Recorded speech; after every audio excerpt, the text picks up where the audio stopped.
I remember the exact second it happened.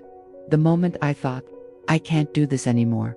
It wasn't during a resuscitation. It wasn't when someone took their last breath. It was something far smaller, but it shattered me in a way I never expected. It was a Monday shift in the emergency department, already a battlefield.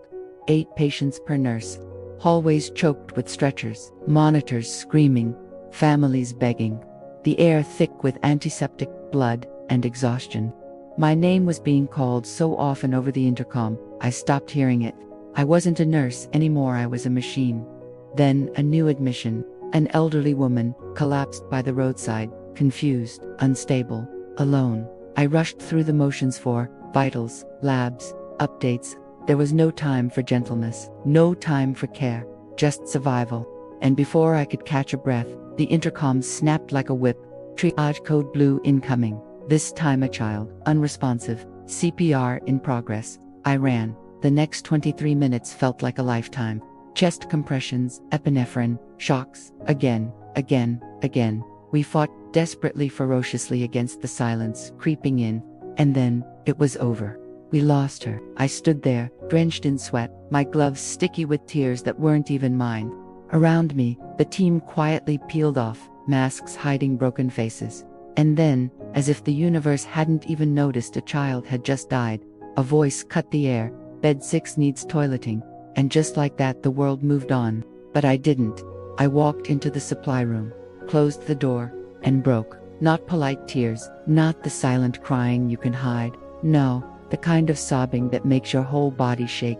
The kind that rips something loose inside you. I was empty. I was done. I thought, I can't keep doing this. Not one more day. Why? Why do we run toward chaos when everyone else runs away?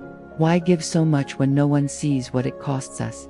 I wanted to hang up my scrubs, walk out, never come back. But then, I remembered something my instructor once told me, long ago. Some days, you won't save a life, but you'll still save something, someone's dignity, someone's comfort, someone's last moment. I wiped my face, pulled my mask back on, walked out, and then I heard the elderly woman from earlier, the roadside collapse. She had passed away too. But before she did, she asked an aide to give a message. A message for the nurse who had held her hand. That nurse was me.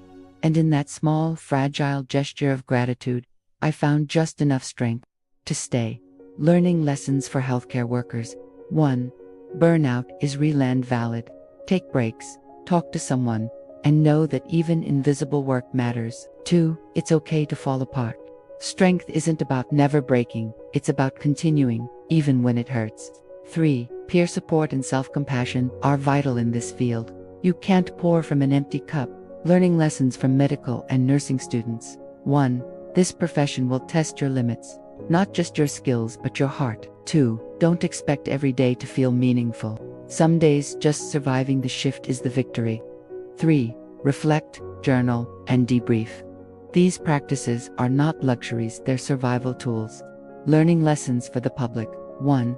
The nurse you see on your worst day may be holding back their own pain to care for you. 2. Respect and kindness go a long way. A simple thank you could be what keeps them from quitting. 3. Support healthcare reforms that value staff well-being. Without healthy workers, there is no health system. Closing reflection.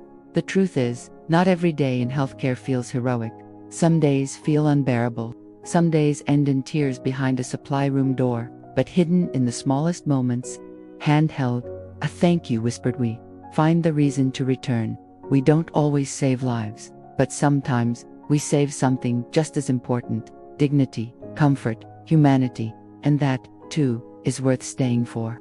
This is Silent Scrubs, where every story carries a lesson for healthcare workers, students, and the public. If this story touched you, subscribe and walk with me through the unseen truths of hospital life.